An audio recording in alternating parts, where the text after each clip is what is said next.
नमस्कार, स्वागत है आप सभी का एनएफ न्यूज पर। मैं हूं आपके साथ रोहित।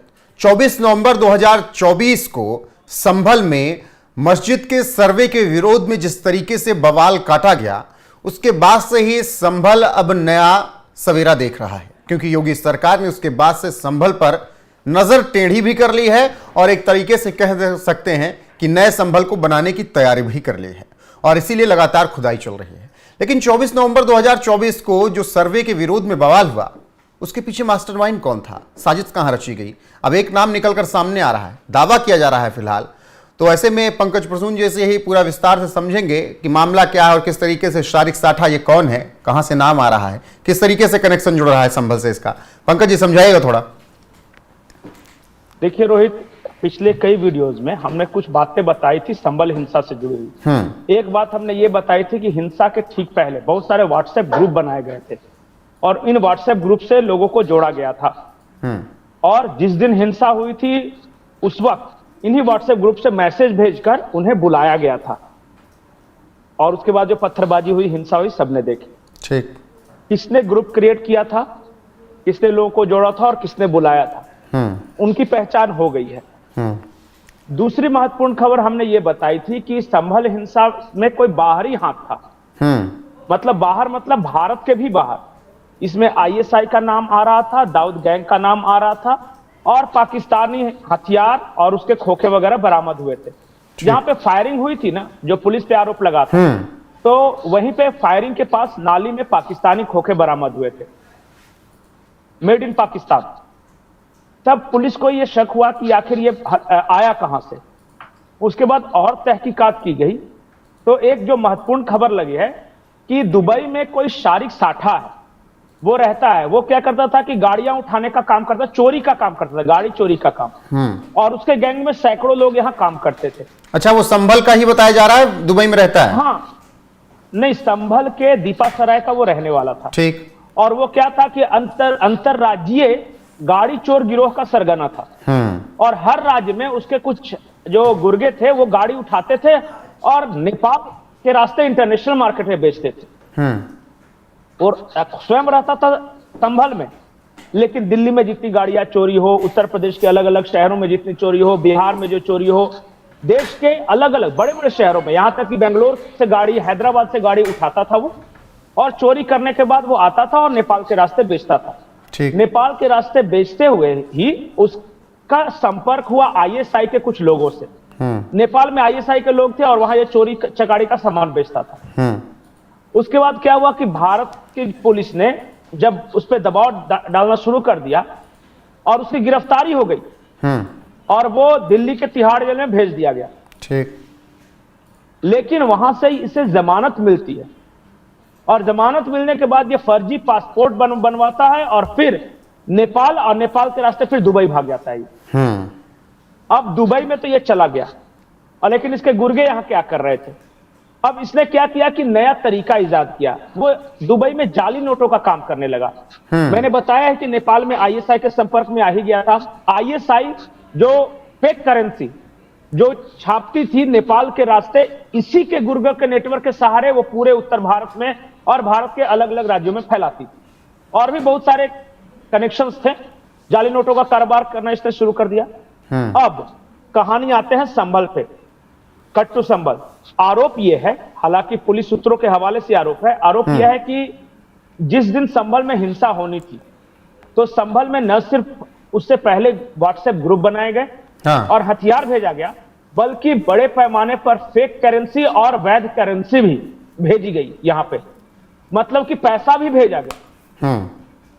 तो पैसा है, हथियार है, लोगों को जोड़ने के लिए व्हाट्सएप ग्रुप है, और मुद्दा है एक इमोशनल। ये सर्वे पहला सर्वे जब हुआ था, हाँ, मस्जिद का, इन सब ने मिला के संभल में दंगा फसाद कराने की साजिश रची थी। और इस साजिश का मास्टरमाइंड यही शारिक साठा था।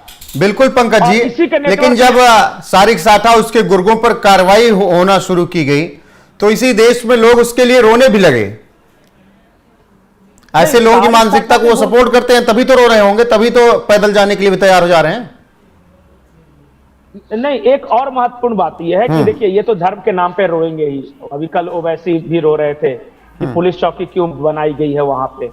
अरे दाऊद इब्राहिम के गैंग का आदमी, आईएसआई का आदमी, शारिक साठा के गैंग का आदमी वहां मौजूद रहेगा तो पुलिस चौकी नहीं बनेगी तो और क्या मंदिर बने वहां पे। अरे उन्हीं को पकड़ना है और वो आज भी वहां पे एक्टिव है। अब मैं नजदीकी बात बताता हूँ, 2021 में उसके 2 गुर्गे दुबई से भारत से दुबई आ जा रहे थे, 4 लाख के नकली नोटों के साथ पकड़े गए थे ये दोनों।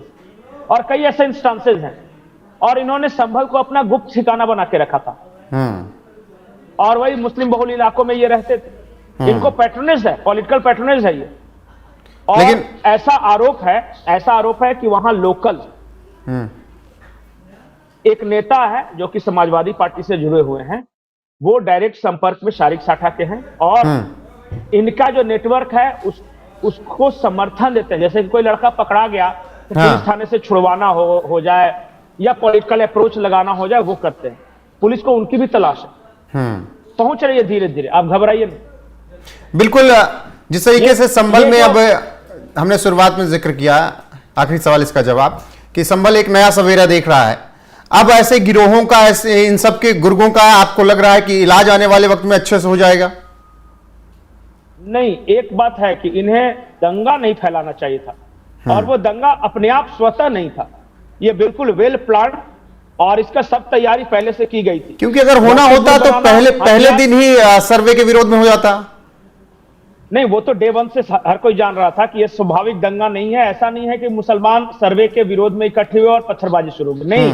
व्हाट्सएप ग्रुप बनाया गया, सबको बुलाया गया, हथियार पहुंचाए गए, सबको पैसे बकायदा दिए गए थे कि कहां पे कौन कौन क्या करेगा, ये सारी प्लानिंग की गई थी और उसके बाद ये हिंसा फैलाया गया।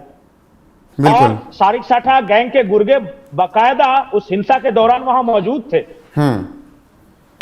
ये पेट्रोल बम फेंकना, गाड़ियों में आग लगाना, पुलिस पर पत्थर फेंकना, गोलियां चलाना, पाकिस्तान मेड पिस्टल लिया हुआ कोई साधारण मुसलमान नहीं था संभल का, वो इसके गैंग के लोग थे।